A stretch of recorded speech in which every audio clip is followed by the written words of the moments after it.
Hi, friend. I thought it would be fun to just come on here and talk to you personally in this newsletter. And as you can see, I'm in a hotel, and you might not know about me that I have a new grandbaby and I have a new granddaughter, and I am visiting my son and my daughter-in-law and meeting her. And I was thinking about all of you, and it's newsletter time. I'm babysitting. I'm here for like 3 days. And I'm like, well, I'm just going to get on here and talk to you personally. For those of you that either know me or don't know me, I thought, oh my gosh, I'm going to come on here and I'm going to talk about the holidays. And I want to give you 7 tips that I have learned to embrace around the holidays so I can stay sane, so I can feel connected to my family, so I can make it meaningful. And I thought I would share some of these tips with you, and hopefully it will help you to feel less overwhelmed. We took a little poll on Instagram, and 70% of the moms said that they were feeling stress and overwhelm. And I know that we can feel this way. And also the holidays can be a time where we can feel sad. Maybe you've lost a loved one in the last several years. Maybe you're going through a big transition. I know I was talking to some moms yesterday that were talking about their kids are getting ready to leave the nest. Another mom was saying that her kids don't want to decorate the Christmas tree with her anymore, and just the sadness that came from that. And so we can be going through many different things that impact how we feel. And yet it's like we're supposed to be happy. Everybody's supposed to be happy during this time, right? Well, it's not always that easy, but my hope for you is that when I share these 7 tips, that it will help you to embrace this season and to have it be more joy-filled and meaningful and satisfying for you, and just to create more peace and joy. So let's launch in. I have my little sheet I just made before I jumped on here. I also have some resources in this newsletter that you can click on that I think will also be helpful to you. So number 1, how do we not get stuck in the overwhelm trap? Well, number 1 is I find it's really helpful to order online. Now, I'm also a huge believer in supporting local stores, but there's just some stuff that's so helpful to get online. And so I try to do both. I try to think about, okay, what can I just went to the bookstore in my local town, and it's so cute, and I bought some things there, and I was so happy because I love this store. And yet there's little things that I can't seem to find, and I have a bigger selection online. So you will see, I'm going to put at the bottom of this newsletter, you'll see some stocking stuffers, some ideas for you, and some other gift guides that we have put together. And these gift guides also support us here at Moms with Tweens and Teens to continue to bring you great support and content. Number 2, so make it easy. Keep it simple, make it easy. Shop online for those things that that you need help with and you can find online. Okay. Number 2, keep it simple. I don't know about you, but I hear about the moms that are baking cookies. Some of you are great bakers and you are baking cookies and it's a tradition. Or I was just hearing a mom talk about how she decorates her house for days and it just looks beautiful. Or all of these different, I don't know, just, the different things that moms do. And we can end up comparing ourselves and we can feel like, oh, I'm not doing that. And I must be failing in some way. And we just make it more complicated than it needs to be. Well, number 3 is really focus on the connection and what is going to make it feel meaningful to you. I will tell you that having older kids, it's really not the decorations. I mean, we kind of know that instinctively, don't we? It's not about the decorations, although that's fun and there's really great things about that. When you get down to it, it's not really about the decorations. It's really not about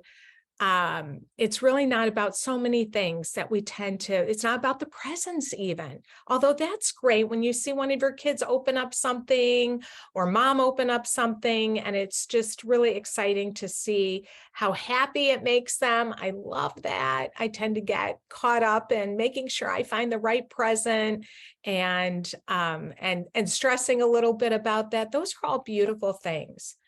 But we need to kind of strip away and say, what really is important? And having older kids, I will tell you, it's finding those ways to create connection.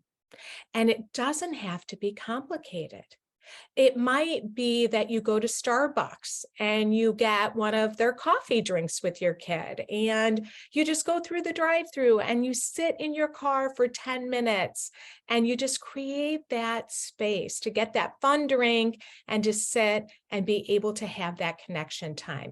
It might be where you like to bake. A family tradition, my family, is we make gingerbread houses, and that's really fun, although they never turn they never turn out well. They're always falling apart, but that's part of the fun of it. And we laugh about it. The last couple of years, we've gone to a light show, and that's been really fun. And we've gone to our botanic gardens and we've walked through all of these lights. And so that was really fun. So think of ways to make it meaningful for you. Now, here's the thing. We try to make it meaningful for our family, which is not a bad thing either. But what ends up happening, and this is actually number 4, is we want everybody to be happy in order for us to feel happy, which makes total sense. Of course, we want our families to be happy, and we want this connection time, and we want there to be joy and everybody to be happy. But when you have tweens and teens, not everybody is going to be happy all the time, and you're not going to be able to make your kids happy all the time. And it's actually a real setup. So what I have found, and I do this in workshops that I lead with moms, is we make a list of those things that we love to do around the holidays and what will make it meaningful to you. Well, here's one that I have found really helpful. I go for a walk on Christmas morning, really early, with my husband. And we start the day being able to go for a walk and connect before anybody else is up, because tweens and teens love to sleep in a little bit. For me, that's made it meaningful. Going out for Starbucks fun Christmas coffee, I don't do that. That is something that makes it fun for me. I love the light show. I love to decorate the tree. I love to bake with my family, not alone, with my family. But if they're not open to doing that, and I found that at different times and different stages with my kids, that they haven't wanted to do those things. And so it's depressing, right? It can be a letdown.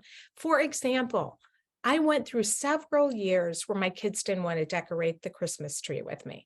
And then I went through it. I'm an empty nester now, and my kids weren't around to decorate the tree. And so that was depressing to me. So what have I learned to do? I had a little party, and I had all of my girlfriends come over, and we had a tree decorating party. And it was a blast, and everybody brought an appetizer. And so think outside the box about what is going to make it fun and satisfying, where you're going into this holiday season and you're feeling filled up yourself. And so you're not dependent upon your kids or your family being happy.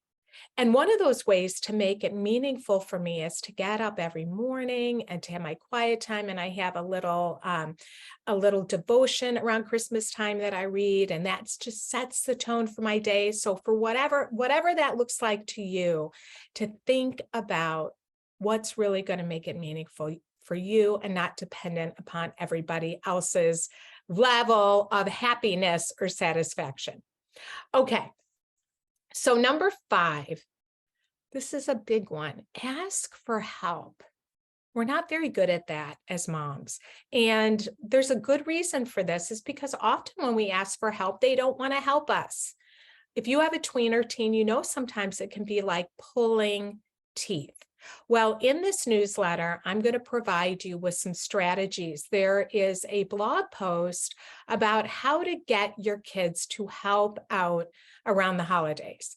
And we have this great sticky note. This sticky note, what do I want to call it? It's like, it's a format. I can't think of what the word is right now. But anyway, it's using sticky notes. And it is really helpful when it comes to your kids helping out because they enjoy it. I don't know what it is, but writing it down, that tends to work more with tweens and teens versus telling them audibly, because then we end up nagging and lecturing, and it's like, okay, you need to do this. You need to do this. You need to do this. And they tune us out and they roll their eyes and they're like, get off my back, and they don't like it. So I have found writing it down is very helpful. And then to use sticky notes. So what you do is you have a different color, if possible, for each kid, and you stick it. I just stuck mine to the wall. And I was like, okay, here's what I need you to do today. And it was especially helpful on Thanksgiving and Christmas, where I could say, okay, we have guests coming over and I need you to vacuum. I need you to help me with the mashed potatoes. I need you to help make the gravy. And everybody was helping out and contributing. And so making contributing a part of the environment and spirit in our home, where we're all in this together and we're all helping out. And it will help you to not feel resentful, because when we don't ask for help, which is a big thing I find that moms fall into, that I have certainly fallen into, is we don't ask and then we're resentful and we're angry at everybody.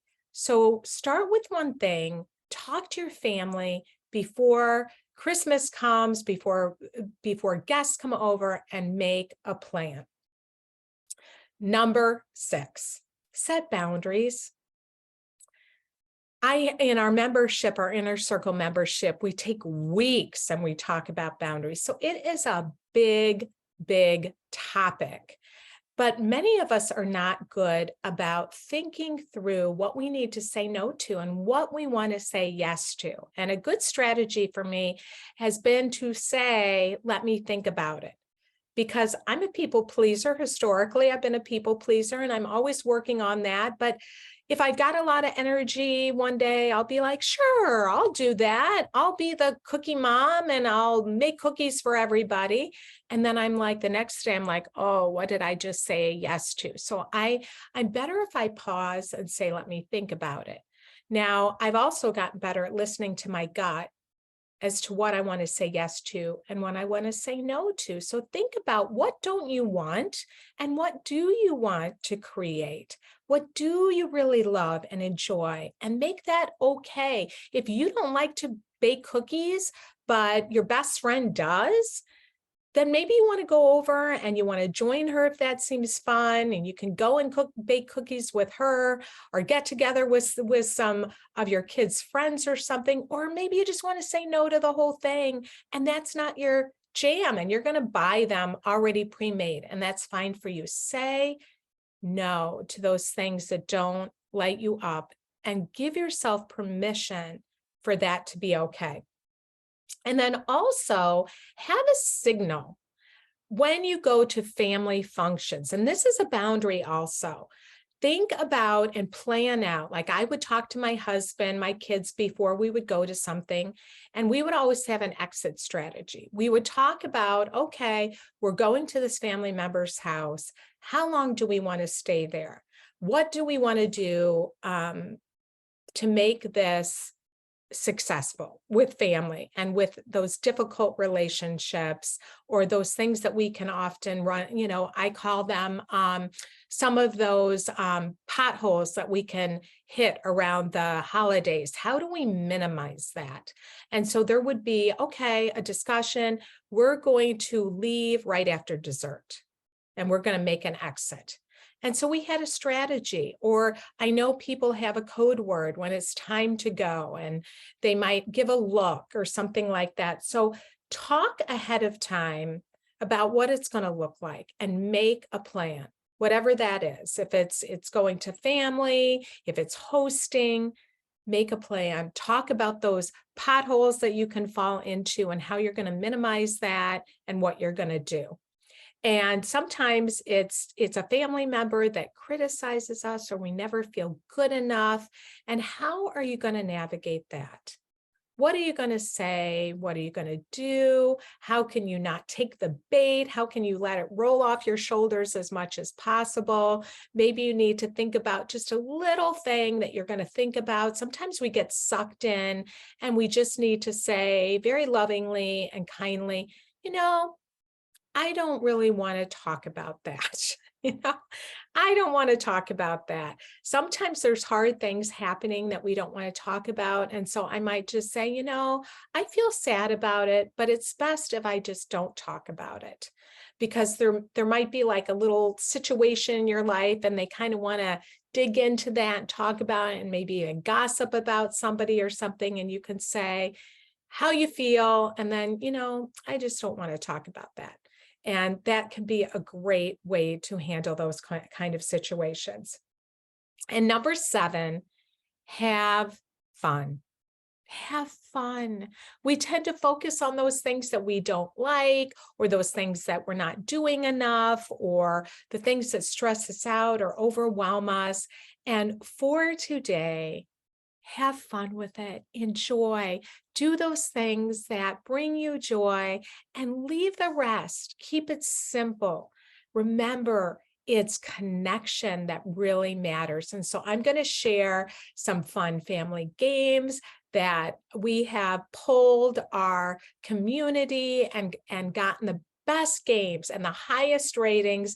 Play games, make a puzzle, think about creative things that you can do that will be connecting and fun for you. And if the family doesn't always join you, enjoy it yourself and go for those things that bring you joy. And also focus on those things that are positive, that you're grateful for. We have to sometimes, maybe one of our kids is gaming in their room. I know many of you are struggling with your kid. They're cocooning in their room. They're playing a lot of video games. And if we're just harping on them, harping, of course they're not going to want to come out of their room. But if we can have that positive energy of fun and community and bringing, come out, they're going to want to come out of their room more. So I encourage you, think about those things that are fun for you, plan ahead, schedule it into your calendar, include your family, and keep it simple for yourself to minimize that overwhelm and to focus on the joy of this wonderful season. So look below this video and you will find more resources there, and blessings to you and your family. And I am so grateful that you are here and that you are part of our Moms of Tweens and Teens community. Thanks for watching, and I will see you soon.